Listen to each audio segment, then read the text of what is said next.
Ok, está funcionando agora? Som? 1, 2, ok. Também já está gravando? Ok. Carta de Paulo aos Efésios.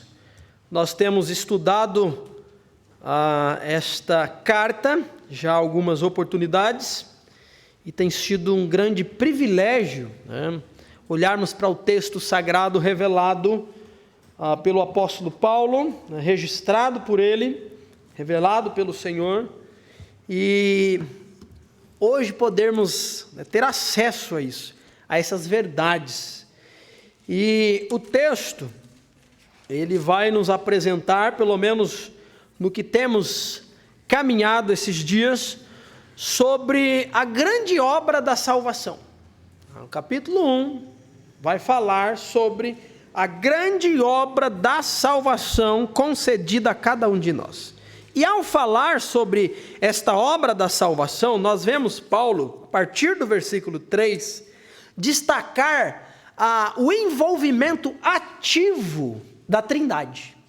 Nós vemos Deus Pai, Deus Filho e Deus Espírito Santo agindo e participando ativamente na salvação do homem perdido, do pecador condenado. O Pai abençoou, os versículos iniciais aí do 3 vai dizer isso para nós. Versículo 4 vai falar do Pai, da ação do Pai, falando que Ele escolheu e nos predestinou, já no versículo 5.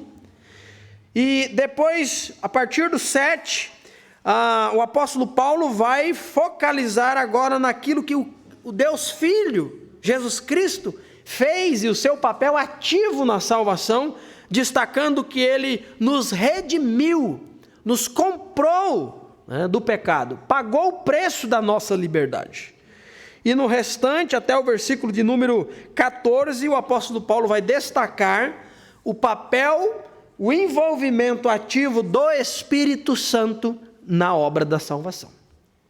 E cada ação da Trindade, nós já vimos e podemos ainda perceber, foi uma ação planejada, não foi um plano B, não foi algo que precisou acontecer por causa de imprevistos.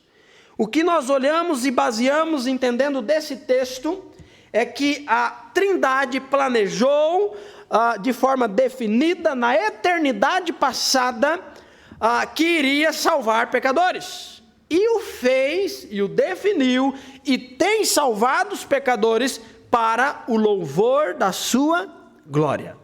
É destacado isso nesse texto. E nas últimas oportunidades nós exploramos a obra do Pai em nos abençoar, nos escolhendo e nos predestinando. E hoje nós vamos ver a obra do Filho em nos redimir, perdoando os nossos pecados. Então vamos ler o texto, e eu vou ler a partir do versículo 3 até o versículo 14, porque é o texto a qual se dá uma unidade. Então nos diz assim a palavra do Senhor: todo louvor seja a Deus, o Pai de nosso Senhor Jesus Cristo, que nos abençoou em Cristo com todas as bênçãos espirituais nos domínios celestiais. Mesmo antes de criar o mundo, Deus nos abençoou e nos escolheu em Cristo para sermos santos e sem culpa diante dele. Ele nos predestinou para si, para nos adotar como filhos por meio de Jesus Cristo, conforme o bom propósito de sua vontade. Deus assim o fez para o louvor da sua graça gloriosa, que ele derramou sobre nós em seu Filho amado. Versículo 7. Ele é tão rico em graça que comprou nossa liberdade com o sangue de seu Filho e nos perdoou, e perdoou os nossos pecados. Generosamente derramou sua graça sobre nós, e com ela toda sabedoria e todo entendimento. Agora Deus nos revelou sua vontade secreta a respeito de Cristo, isto é, o cumprimento de seu plano, de seu bom propósito. E o plano é este: no devido tempo, ele reunirá sobre a autoridade de Cristo tudo que existe nos céus e na terra. Além disso, em Cristo, nós nos tornamos herdeiros, pois ele nos predestinou conforme seu plano e faz que tudo ocorra de acordo com sua vontade. O propósito de Deus era que nós, os primeiros a confiar em Cristo, louvássemos a Deus e lhe dessemos glória. Agora vocês também ouviram a verdade, as boas novas da salvação, e quando creram em Cristo, ele colocou sobre vocês o selo do Espírito Santo que havia prometido. O Espírito é a garantia da nossa herança, até o dia em que Deus nos resgatará como sua propriedade para o louvor de sua glória. Vamos orar neste momento pedindo que o Senhor nos abençoe. Pai, mais uma vez nós nos dirigimos a Ti e agora de forma bem específica nós estamos diante da Tua palavra e nós precisamos entendê-la. Nós precisamos aplicar em nossas vidas, pois ela é poderosa, pois ela nos transforma, ela nos salva, ela nos purifica. E nós dependemos da ação do Teu Espírito Santo, da iluminação do Teu Espírito Santo. Do Teu Espírito Santo abrir o nosso entendimento para que compreendamos a Tua palavra. E é a Ele a qual nós recorremos pedindo que o Senhor nos abençoe. Abençoe as crianças ali também que ouvirão a mensagem, que possam ser edificadas por ela e transformadas para o louvor da sua graça. Oramos agradecidos no nome de Jesus. Amém. Ok, irmãos, hoje nós iremos começar a observar o que o texto diz sobre a obra de Cristo na salvação. E a partir do versículo 7, nós podemos ver que Paulo desvia, a sua atenção, digamos assim, ele concentra-se para falar agora da obra de Cristo. Então ele vinha até o presente momento, versículo 3, 4, 5, 6, concentrado, focado e falando do que Deus Pai no céu, na eternidade passada, havia feito em relação à salvação. Agora, no versículo 7, o apóstolo Paulo, ele concentra os seus olhos, tirando do céu e focando na terra, tirando do Deus Pai e colocando em Deus Filho, Jesus Cristo, o que Ele fez por nós. E ao fazer isso, nós vemos que Paulo está dando continuidade no raciocínio, na obra da salvação, e ele está dizendo para mim e para você que embora no passado, eternidade passada, Deus Pai projetou, planejou e definiu a salvação, é no Filho e é na terra que Ele consuma essa salvação, que Ele concretiza a obra da salvação, que torna o propósito estabelecido no passado real, possível, é através de Cristo. Cristo é o meio pelo qual Deus efetiva a salvação naquele que lhe pertence, naquele que crê, naquele que confia. Então, quando o apóstolo Paulo começa a falar de Cristo, ele destaca que é Ele quem derramou o seu sangue. É Jesus quem verte o seu sangue na cruz. É Ele também em quem o propósito da graça do Pai se concentrou. O versículo de número 9 vai dizer isso para nós, acabamos de ler. Deus revela a sua vontade secreta a respeito de Cristo, isto é, o cumprimento do seu bom propósito.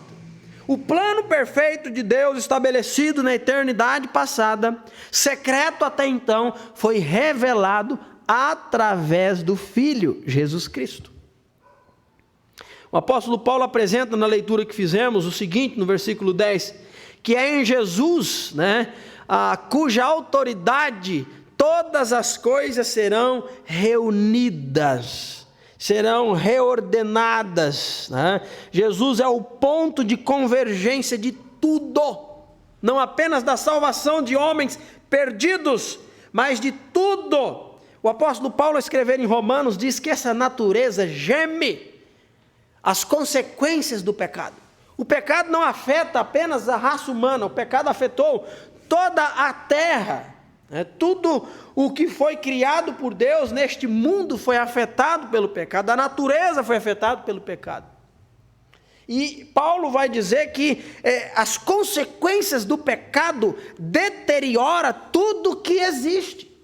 As coisas não caminham para o seu melhor sem uma intervenção divina. Pelo contrário, tudo se deteriora.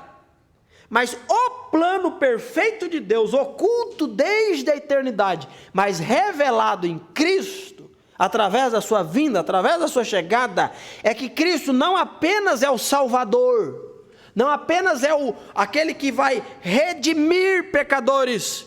Jesus é o ponto de convergência de Deus em restaurar todas as coisas. O desenrolar da Bíblia aponta para um desfecho positivo de um Deus restaurando todas as coisas. E isso se dá a partir de quem? Da centralidade de Jesus Cristo. É em Jesus que todas as autoridades vão se dobrar.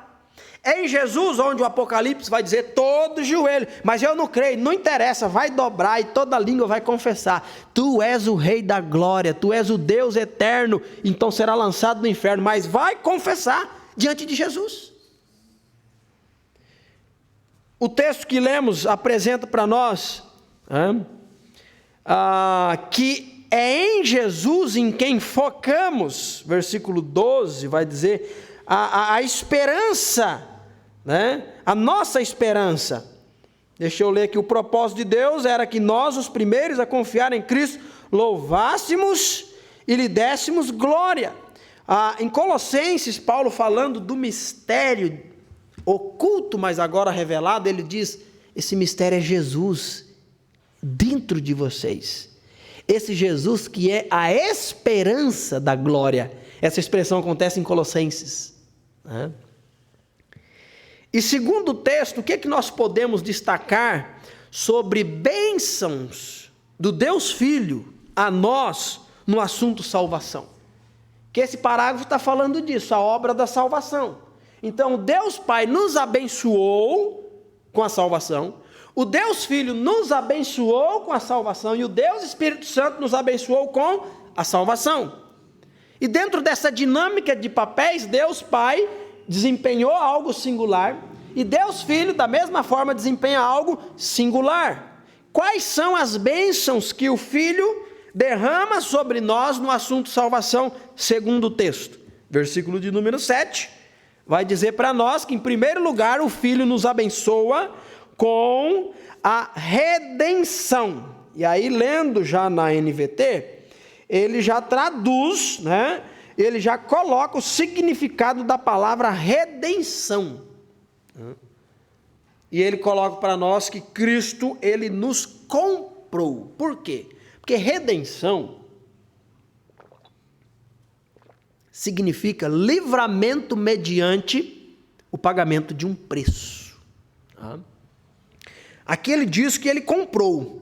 Então, o comprar é o pagamento mediante de um preço.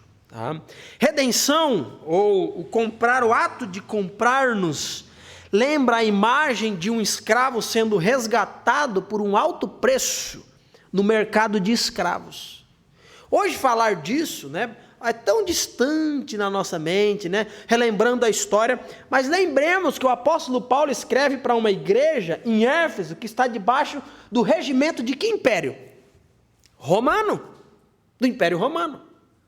E no Império Romano, um dos estudiosos diz que na época do Império Romano existia no Império, debaixo da autoridade do Império Romano, cerca de 6 milhões de escravos. Já pensou isso? Cerca de 6 milhões de pessoas eram comercializadas no mercado como se fossem objetos. E era possível, e existiu, alguns resgates, o pagamento da dívida, né? Qual é o seu nome? Meu nome é José da Silva. Meu nome é João Pereira. E qual que é o valor de José da Silva? É tantos denários, né? Vamos contextualizar, é tantos reais, e não é barato comprar uma vida de servidão. Você não está comprando alguém, você não está comprando o serviço de um mês de alguém, você está comprando o serviço da vida de alguém. Então era alto preço. Então o Zé tinha um preço, o João tinha um preço, mas era possível, de repente, alguém dizer: eu vou pagar o preço desse homem. E ao pagar o preço desse homem, dizer para ele: vai embora, você está livre. Você não precisa mais estar sujeito à escravidão de alguém. Era possível fazer isso. Era difícil acontecer isso. Porque quem pagava para ser dono do escravo. E quando a gente pensa em Jesus, sabe o que o apóstolo Paulo está falando aqui para nós? Que ele foi lá e pagou o seu preço. Ele pagou o preço do seu resgate. E quando a gente olha, empresta outros textos da Bíblia, isso fica bem mais claro. Olha o que o apóstolo Pedro escreveu em 1 Pedro 1, versículo 18 e 19. Eu já vou lendo aqui, mas os meninos são rápidos, já projetam também ali, né? 1 Pedro 1, 18 e 19 diz o seguinte: pois vocês sabem que o resgate para salvá-los do estilo de vida vazio que herdaram de seus antepassados não foi pago com simples ouro e prata, que perdem seu valor, mas com o sangue precioso de Cristo, o Cordeiro de Deus, sem pecado nem mancha. Olha que versículo Pedro apresenta para nós, endossando, corroborando com a ideia de Paulo em dizer que Cristo foi aquele que nos redimiu, comprou, pagou o preço do seu pecado. E o próprio texto de Efésios vai dizer para nós que ele não fez isso com ouro, embora a Bíblia vai dizer que Deus é o dono do mundo, Deus é o dono do ouro, Deus é o dono da prata, tudo lhe pertence. Mas o preço a ser atingido pelo resgate de uma alma não pode ser alcançado pelo ouro ou pela prata. Somente o sangue do Cordeiro de Deus, Pedro diz, poderia fazer isso, e ele fez. Derramou o seu sangue na cruz. É isso que Paulo apresenta para nós. E quando Jesus derrama o seu sangue, comprando-nos, pagando o preço do nosso resgate, o que isso implica para nós? Traz para nós o sentido de que Cristo nos libertou, em primeiro lugar, da lei. Gálatas capítulo 5, versículo 1, projete para nós aí.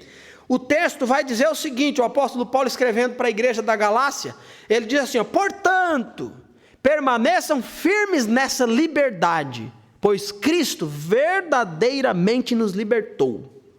Não se submetam novamente à escravidão da lei. Conseguiram aí? Gálatas, perderam a referência, né? Gálatas 5, versículo 1. Olha lá, portanto, permaneçam firmes nessa liberdade, pois Cristo verdadeiramente nos libertou. Não se submetam novamente, preste atenção agora, à escravidão da lei. O que a lei falava? O que a lei dizia? O que a lei promovia, na verdade? A lei só promovia sentença condenatória. Porque a lei diz: não matarás. E aí você vai lá e mata. Não, eu nunca matei ninguém. Mata porque Jesus diz: aquele que no seu coração odiar a outra pessoa, aquele que chamar o seu irmão de tolo, de imbecil, de idiota, já matou. A lei diz, né? Não adulterarás, e no teu coração deseja de forma impura uma outra mulher, Jesus Cristo diz: já cometeu adultério. Então a lei, ela cumpriu de forma perfeita o seu propósito, o seu objetivo. A lei não é ruim. Paulo diz: a lei é boa, mas o papel da lei não é dar vida, é matar. É dizer: faça isso, Deus espera isso de você. E ao mesmo tempo ela diz, você não consegue. Você é pecador, você é imperfeito. Não tem esperança para você. Então a lei, ela nos escravizava. Né? A lei nos aprisionava dizendo, você está condenado.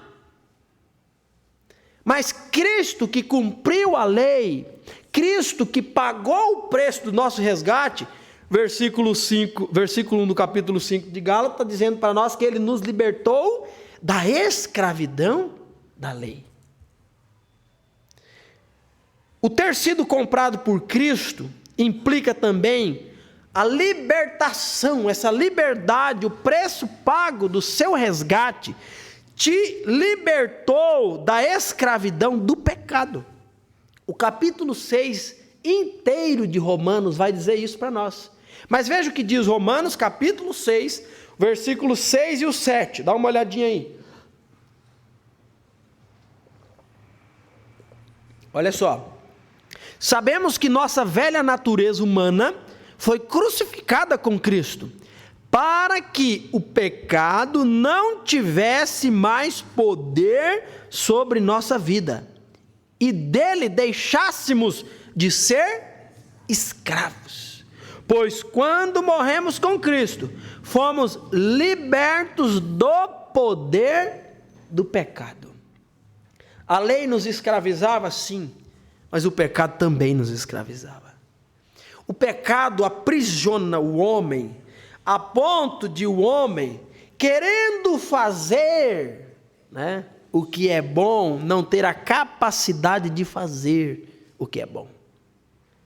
O pecado nos acorrenta e nos impede até mesmo de desejar o que é bom. Nós somos escravos do pecado, nascidos escravos do pecado. Mas o que Cristo fez na cruz do Calvário ao derramar o seu sangue, sabe, foi fazer o quê? Foi nos libertar desse poder aprisionador, dessas correntes, dessas amarras, dessas algemas que não permitiam nos separarmos do pecado. Pelo contrário, éramos escravos, servos desse Senhor, obedientes a esse Senhor, inclinados à obediência desse Senhor. Mas a morte de Cristo, o sangue de Cristo, Ele nos resgatou, Ele nos redimiu, Ele nos comprou e nos liberta da lei e da escravidão do pecado. O preço que Cristo paga também nos liberta do poder de Satanás, tá? Do poder de Satanás. Colossenses, o texto que acabamos de meditar por várias vezes, capítulo 1, versículo 13 e o 14, vai nos dizer o seguinte sobre essa libertação que recebemos pelo resgate de Cristo. Diz assim o texto: Ele, falando de Jesus, Ele nos resgatou, é a mesma palavra, nos redimiu, nos comprou do poder das trevas e nos trouxe para o reino de seu Filho amado, que comprou nossa liberdade e perdoou os nossos pecados. O que Cristo realizou na cruz, irmãos, foi nos libertar da lei, do pecado, de Satanás e também do mundo. João vai dizer: se Cristo vos libertar, verdadeiramente sereis livres. Nós não estamos mais presos a isso, no sentido de acorrentados e debaixo do poder dominador do pecado. A redenção, ela tem como alvo aquele que está o quê? Escravizado. Quem que Cristo redimiu? Quem estava escravizado. Nós, redimidos, nós fomos libertados da escravidão, da condenação eterna que o pecado nos conduzia. Não há esperança para o homem sem Deus. Não há meio de livrar-se do poder do pecado, do aprisionamento da lei que diz: você errou, você pecou, você é merecedor do inferno, você precisa receber a justa recompensa dos seus atos. Somente Cristo, e o que Ele faz é mudar a nossa direção, que estávamos caminhando a passos largos para o inferno, para si mesmo, conforme domingo passado. Deus faz isso para o louvor da sua própria glória, para si mesmo. O fim último de cada salvo é o próprio Deus, é estar e realizar-se no próprio Deus. Então, redenção é a compra por outro Senhor, e isso implica em um chamamento para uma nova posição. Isso é importante. Isso é importante. Nós já lemos, e outro domingo também já pontuamos o seguinte, que a escolha de Deus, aí, versículo de número, versículo número 5, se não me engano, é o 4 na verdade. O versículo 4 vai dizer que a escolha de Deus implica que Ele o fez para, sermos santos. Ou seja, deixa eu tomar um golinho de água aqui. Esse ponto é importante, irmãos. O resgate de Cristo, indo lá no império das trevas, resgatando, tomando a força, esse é o sentido, comprando, livrando, tirando-nos debaixo do poder do pecado, do poder de Satanás, da prisão a qual vivíamos, trouxe-nos, conforme Paulo escreve aos Colossenses, para uma nova realidade. Qual é a realidade? Nós estamos agora debaixo do reino de seu Filho amado. Quem é o Filho amado? Jesus Cristo. Então, qual que é o ponto aqui? O resgate foi feito, mas não foi feito para você viver para você mesmo. Capítulo 4, o versículo 4 diz que Ele nos escolheu para sermos santos. E aqui ele diz que em Cristo Ele comprou, Ele pagou o nosso resgate, Ele comprou a nossa liberdade, mas não para que você pudesse, agora você está livre, viva do jeito que você quiser. Não foi esse o propósito de Deus. O propósito de Deus em resgatar você debaixo do poder das trevas, foi para que você pudesse agora viver debaixo do reino de seu Filho amado. Essa doutrina é chamada o senhorio de Cristo. E isso é importante, porque salvação é pelo senhorio de Cristo. Não existe salvação, não existe escolha de Deus, emprestando um pouquinho atrás do versículo 4, que não implique em santidade, em santificação. Não existe. Como também não existe resgate de Cristo, falando da salvação, que não implica em trazer um resgatado para estar debaixo da sua autoridade. Jesus Cristo é o seu Senhor agora. Muita gente vive o cristianismo, entre aspas, porque não é o cristianismo bíblico, do jeito que bem quer. Não estando submisso ao seu Senhor Jesus Cristo, a palavra do seu Senhor, e sequer se preocupando com a vontade do seu Senhor.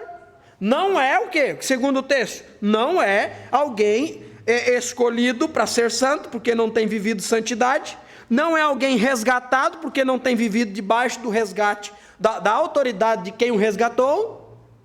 É um bastardo, a Bíblia vai dizer, é um filho ilegítimo. Porque aquele a quem Jesus vai lá e paga o preço, ele paga para dizer assim para você: agora você é meu. Agora você é meu. E o ser de Jesus não é penoso como era o ser de Satanás, o ser para o pecado. O ser de Jesus é um chamado em amor e graça para termos paz, santidade, vida com Deus, morada celestial. Mas não para você viver para você mesmo. Então o que seria, pensando na prática, um crente debaixo do senhorio de Cristo? Como que você imagina isso? Rapidamente, só pontuando algumas coisas. Uma pessoa debaixo do senhorio de Cristo será uma pessoa que busca as coisas do reino de Deus, que pensa nas coisas, conforme Paulo escreve em Colossenses, as coisas lá do alto. Alguém debaixo do senhorio de Cristo vai priorizar quem? O seu novo Senhor, Jesus Cristo. Não vai priorizar a si mesmo mais, porque assim o fazia quando estava debaixo do senhorio de quem? De Satanás. Alguém debaixo do senhorio de Satanás é alguém egoísta, é alguém orgulhoso, que só pensa em si mesmo, que faz o que é reto aos próprios olhos, ele não se importa com mais ninguém. Esse estado é estar do jeito que Satanás quer. Porque quem age por si e para si, na verdade está agindo para Satanás. O estar debaixo do senhorio de Cristo é ter Cristo, né, o suprassumo do livro de Colossenses, falamos essa semana, é ter Cristo como primazia na sua vida, ter Cristo como primeiro lugar na sua vida, e viver a partir dessa nova realidade. Eu estou aqui para agradar o meu Senhor, então eu vou pensar nas coisas pertinentes ao alto, ao meu Senhor, eu vou viver buscando, pensando e desejando em primeiro lugar o reino do meu Senhor e a sua justiça. Alguém que prioriza, né, alguém que vive debaixo do senhorio de Cristo é alguém que vai lutar contra o pecado. Antes ele lutava a favor do pecado, porque era pecador e estava preso ao pecado. Agora ele vai lutar contra o pecado. Alguém debaixo do senhorio de Cristo vai buscar direção de Deus na palavra de Deus. Então amanhã, quando você iniciar Gênesis capítulo 1, você não vai fazer porque o pastor, que é chato de tanto repetir isso, diz que você tem que fazer. Não é por isso. Você vai ler Gênesis capítulo 1, porque você está dizendo: tu és o meu Senhor, e diante da tua palavra poderosa e inspirada, eu preciso da tua direção. Isso é estar debaixo do senhorio de Cristo. Quando você tiver oportunidade, amanhã, e estando debaixo do senhorio de Cristo, você vai pedir e buscar orientação de Deus através do quê? Da oração. Você vai apresentar para Deus os seus problemas, os seus medos, os seus anseios, os seus temores, as suas necessidades. Não que Deus não saiba, mas orar e buscar Deus em oração é tornar Deus participante de cada detalhe da sua vida. Por que fazer isso? Porque agora Ele é o meu Senhor. Não é porque o pastor diz que tem que orar, mas é porque oração é uma realidade para quem está vivendo debaixo do senhorio de Cristo. Alguém que vive o senhorio de Cristo tem um compromisso, sabe com quê? Com a igreja. Por quê? Porque é na igreja, através de Cristo, que Ele desenrola o seu plano perfeito para o mundo. Colossenses apresenta Jesus Cristo como cabeça. Efésios, Paulo vai apresentar a igreja como um corpo. Alguém que está em Jesus faz parte do corpo, se compromete com o corpo. Do contrário, não está vivendo o senhorio de Cristo. E isso é evidência de que não é de fato de Jesus. Última observação, podendo fazermos tantas outras. Alguém vivendo debaixo do senhorio de Cristo terá preocupação com as vidas que precisam ouvir o Evangelho. Você foi resgatado por graça, por misericórdia de Deus, não por merecimento, não por justiça própria. Coitado de mim, coitado de você, se a salvação dependesse de nós mesmos. E ter sido resgatado pela graça, pela misericórdia, pelo sangue, pelo sacrifício de Cristo, e estando nós agora debaixo do senhorio de Cristo, deve sim ser algo que nos preocupa, porque muitos ainda não foram. E eu preciso, em obediência ao meu Senhor, viver o seu senhorio. E uma das coisas que ele diz para aqueles que estão em Cristo é que eu preciso pregar a toda criatura a palavra que pode transformar. Quem vai ser salvo? Não sei, e não é dever e nem especulação da nossa parte. Jesus Cristo diz: pregue essa palavra a toda criatura debaixo do céu. Então nós podemos observar que tudo isso é uma realidade porque Cristo nos comprou. Cristo nos redimiu, Cristo pagou o preço. Segunda observação que mostra a bênção que que o Deus Filho, Jesus Cristo, nos abençoa, é que Ele nos abençoa com a remissão dos pecados. De certa forma, isso está atrelado ao comprar-nos, à redenção. A remissão está conexa com a redenção. Então, estes dois, a redenção pelo sangue e o perdão das transgressões, que é o finalzinho do versículo 7, ele nos compra, nos dá liberdade, e com o seu sangue ele nos perdoa. Então a redenção e o perdão das transgressões vão juntos. A redenção não seria completa sem a aquisição do perdão. E Israel, na dispensação antiga, entendia isso. Sabia? Será? Sim. Israel entendia isso. Porque lá na lei, lá nos livros, né, o pessoal da EBD, né, no Pentateuco, Deus havia já dado toda a demonstração. E lá em Levítico capítulo 16, Deus colocou como um feriado em Israel, uma festa santa, uma santa convocação, um dia específico chamado dia da expiação. Como é que era o dia da expiação? No dia da expiação, o sangue de um bode, ele era aspergido, era sacrificado um bode, e o sangue do bode era aspergido no propiciatório, na tampa da arca que estava dentro do Santo dos Santos, local onde apenas uma vez no ano o sacerdote entrava. Então, era sacrificado um animal, e o seu sangue inocente era aspergido, né, sobre as pontas do propiciatório. Mas tinha um segundo bode, um segundo animal. E esse bode, né, sobre cuja cabeça os pecados eram confessados, era imposto as mãos, e todo pecado confessado ali, aquele bode, ele era solto para vaguear pelo deserto, né? Ele era levado para longe, e dali nunca mais ele retornava. E aquilo estava simbolizando o quê? Que tanto o bode do derramamento de sangue, quanto aquele que carregou os pecados para longe, é o ato da expiação, de levar para longe, de perdoar.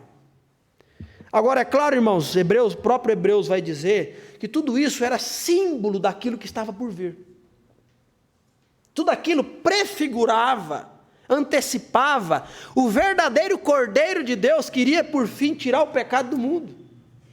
Queria de fato, de uma vez por todas, não todo ano ser repetido, mas de uma vez por todas, de forma suficiente, perdoar e levar para longe o nosso pecado. Então é Jesus quem nos dá a remissão, que significa escapar do juízo, do justo juízo de Deus. Você parou para pensar nesse detalhe? Que detalhe? Pare e pense comigo. A Bíblia apresenta Deus como um justo juiz. E juiz, aquele que julga, porque ele tem autoridade, poder. Justo, porque ele é justo, correto, íntegro, reto. Deus na figura de um justo juiz. O que ele vai dar diante da realidade do pecado? O que a justiça de Deus exige diante da ficha que te condena, que me condena? Castigo. Você percebe que Deus, ele não pode simplesmente perdoar pecados. Por exemplo, o Ariston tem uma ficha criminal diante dos... Pecado é crime contra Deus. Uma ficha criminal, assim como Dernival, assim como eu, assim como você, longa e extensa. Diante de Deus estamos. E o que é que Deus irá fazer com isso? Deus não pode passar uma borracha nisso, gente. Ele é justo. Deus não age contra Ele mesmo. A justiça de Deus exige a condenação ao inferno de cada um de nós. Então, Cristo não pode, Deus não pode simplesmente dizer, tudo bem, não vejo mais, não estou vendo mais o seu pecado. Faz de conta que não aconteceu, está tudo bem, tá? Foi mal, eu sei que você errou, mas está tudo bem. Não, Deus não faz isso. O que Deus fez? Deus pagou o preço. O sacrifício de Cristo aconteceu para que a ira de Deus, para que a justiça de Deus pudesse então ser satisfeita. Então a realidade dos seus pecados não foi apagada uma borracha, passado assim dito, dado um tapa nas costas, está tudo bem, vai embora. Não, foi pago o preço. O resgate foi executado, o sacrifício aconteceu, e esse sacrifício foi de Cristo Jesus, o Deus encarnado, Cordeiro de Deus, sem mancha, sem defeito, sem pecado algum. Então não foi, como Pedro diz, com ouro e prata que perde o valor que nós somos resgatados, mas com o precioso e o poderoso sangue de Jesus. Isso é muita coisa, irmãos.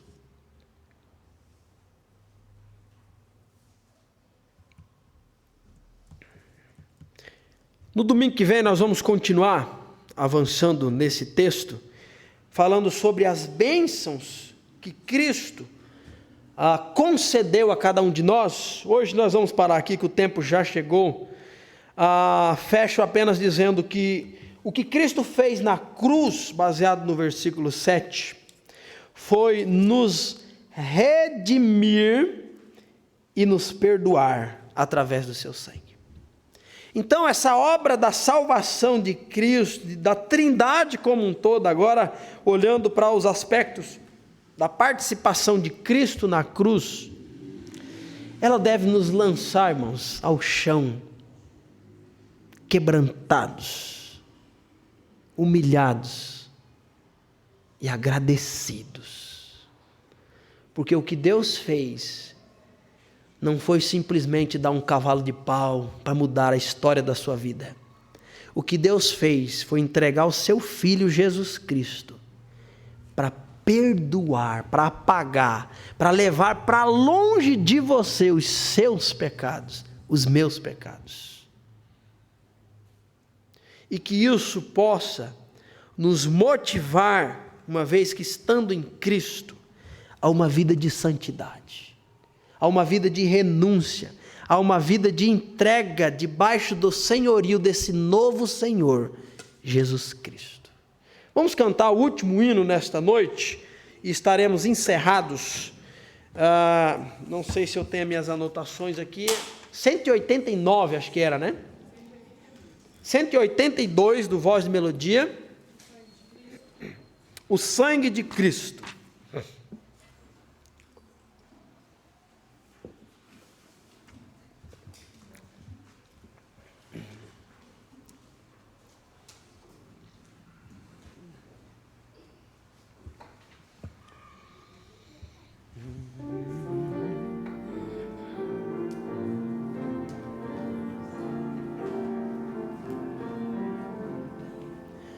O sangue de Cristo nos pode salvar, seu sangue precioso deu em nosso lugar, desceu lá da glória e foi para a cruz, morreu pelo mundo, aquele que é luz, o sangue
gostaria de dizer que somente Jesus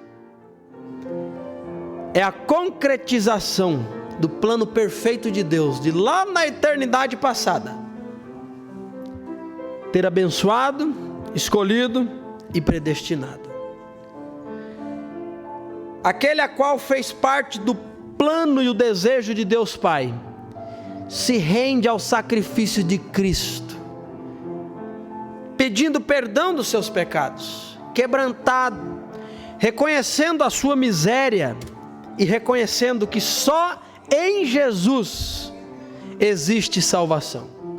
Só em Jesus, que pagou, que comprou, que resgatou e que levou para longe de si os pecados, existe salvação. Aquele a quem Deus tem trabalhado e operado no coração pela palavra, pela ação do Espírito Santo, arrependa-se, confesse a Jesus, entregue-se a Ele rendido, clamando por misericórdia, e a concretização desse plano perfeito vai encher sua vida de paz, de esperança, de alegria, de salvação na presença do próprio Cristo. Pai, nós te louvamos, nós te exaltamos e nós te glorificamos por tudo que o Senhor é e por tudo que o Senhor tem feito. Continue a realizar o teu querer em nós, através de nós, para a glória do teu santo nome. Rendemos graça e louvamos a ti pelo sacrifício de Cristo na cruz, o único meio de perdão a cada um de nós. Continue, ó Deus, a cumprir o teu querer e a resgatar para si aqueles que lhe pertencem, para a glória do teu santo nome. Oramos no nome de Jesus. Amém. Que Deus abençoe sua vida, um bom retorno para casa, uma boa semana, e até quarta-feira às 19h30, se você pode vir na quarta. Se você pode vir no sábado às 18h, até sábado. Deus abençoe a todos.